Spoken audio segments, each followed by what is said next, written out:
notre monde aujourd'hui, on parle souvent d'apocalypse. Apocalypse climatique, apocalypse environnementale, et on veut dire par là une sorte de fin du monde. Mais si on s'intéresse de plus près au mot apocalypse, qu'est-ce qu'il nous dit? Qu'est-ce qu'il signifie réellement? Et qu'est-ce que la réflexion sur ce que l'apocalypse, l'original, et ses interprétations médiévales peut nous apporter sur la compréhension de ce terme et de son usage aujourd'hui? Je m'appelle Élise Haddad. Je suis docteure de l'EHESS à Paris en histoire et civilisation et j'ai travaillé pendant ma thèse sur des images de la fin des temps, des images essentiellement conflictuelles de combats pendant l'apocalypse. L'apocalypse en grec, cela signifie la levée du voile. Donc on retire le voile qui cachait, mais qui cachait quoi? En réalité, ce qu'on attend de l'apocalypse à l'époque médiévale et depuis le texte biblique, c'est une révélation de ce qu'est vraiment le monde, de sa vérité, de sa signification.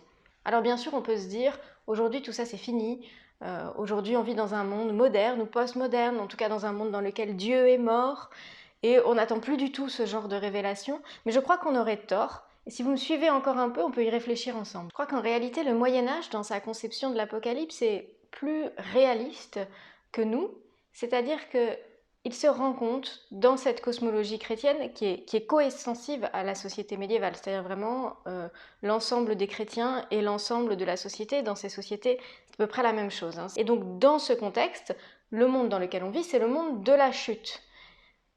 Il n'est pas satisfaisant, c'est un monde de souffrance en partie, qui n'est plus tout à fait à l'image de Dieu.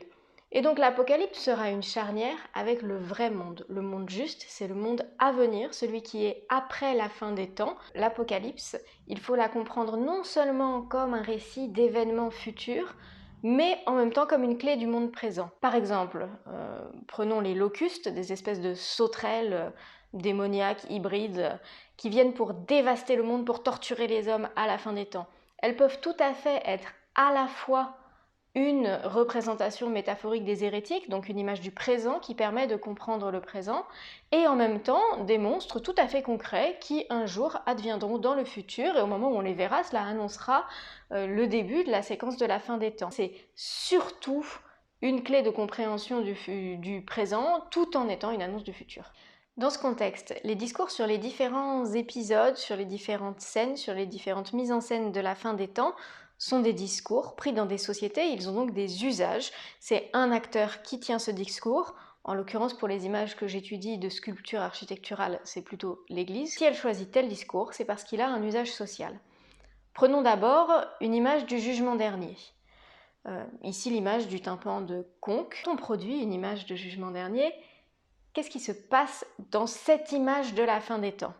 On sépare d'un côté les bons, de l'autre les mauvais. Donc une image très binaire de où se trouve le bien du monde, où se trouve le mal du monde, et qui individualise également cette question. C'est-à-dire que de la question existentielle, du mal, de la souffrance qui existe dans le monde, on passe à une question morale. Le mal de cet individu, c'est lui qui le porte, et il en sera puni à la fin des temps. Or, ajoutons quand même ce point, qui est-ce qui définit les règles de ce qui départit le bien et le mal? En l'occurrence, c'est l'Église. Donc on voit bien que tenir ce discours, mettre en évidence la récompense ou la punition éternelle, c'est évidemment un discours qui renforce la position d'autorité de l'Église. Mais il existe d'autres représentations de la fin des temps. Et ces autres représentations correspondent aussi au canon biblique, à ce qui se trouve dans l'Apocalypse, simplement à d'autres passages, à d'autres choix. On peut penser à ce titre à des représentations extrêmement pacifiées, iréniques, des représentations contemplatives de la fin des temps. Prenons le tympan de Moissac, très connu. Dans cette représentation, qu'est-ce qu'on trouve? Une assemblée qui contemple le Christ, c'est pourquoi je disais contemplative, elle contemple le retour sous la forme du Christ de Dieu à la fin des temps. Et cette assemblée est composée plutôt de dignitaires, souvent de dignitaires politiques. Ici, dans notre image médiévale, on a plutôt des sortes de seigneurs. On retrouve les couronnes, les sceptres, les sièges également, qui sont des sièges typiques de l'autorité sur lesquels ils sont assis.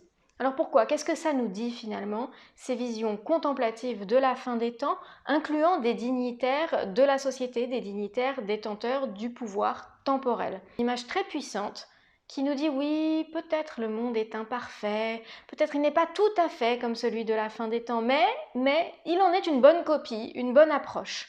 Ça, c'est un message très fort pour appuyer l'état de la société, la structure de la société telle qu'elle est. Et puis je voudrais évoquer une troisième et dernière option ici aujourd'hui pour représenter la fin des temps à l'époque médiévale. C'est une option beaucoup plus conflictuelle. Observons cette image du tympan de Beaulieu-sur-Dordogne. Qu'est-ce qu'on y voit? Toutes sortes de monstres cette fois. Donc là, le mal dans le monde, c'est pas du tout une thématique éludée cette fois-ci. Il est mis en valeur, la question est évidente, elle est au centre de la composition que nous propose ce tympan. Mais on a plusieurs types de monstres. Regardons d'abord au plus bas, les 3 monstres sur le rang le plus bas, eux représentent vraiment le mal absolu, celui qui va s'affronter à Dieu. On voit qu'ils sont placés en bas, ils ne seront pas les gagnants, on sait bien qui gagne à la fin dans toutes ces histoires apocalyptiques, ça, tout le monde est très clair dans une cosmologie chrétienne là-dessus, mais ils sont représentés comme l'adversaire dans une dynamique de conflit. Et puis d'autres monstres, on le voit ici sur le rang médian, ce sont les locustes, celles qu'on a déjà évoquées tout à l'heure. Ces monstres-là, vous voyez, ils sont là pour torturer les hommes, on les voit sur l'image, en train de mordre, en train d'attraper avec leur queue et d'essayer d'étrangler. Donc là, on est dans une forme de mise à l'épreuve. La mise à l'épreuve spirituelle, bien sûr, là c'est une torture physique, mais c'est une image, c'est une métaphore. Et donc ce que met finalement une telle composition, ce qu'elle met en évidence, c'est plutôt le rôle du mal. On admet qu'il existe, on admet qu'il est très présent dans le monde, mais il peut servir. Il a une utilité pour faire avancer l'être humain, pour faire avancer sur un chemin spirituel pour devenir bon. Et ce type de représentation, de composition, c'est très utile dans des moments, par exemple, où on insiste sur la piété, sur l'importance de se purifier. Alors quel rapport de tout ça avec aujourd'hui? En fait, je crois qu'aujourd'hui aussi, quand on évoque le mot apocalypse, ce dont on parle, c'est bien la question de la signification du monde d'aujourd'hui, de ses structures et de sa crise.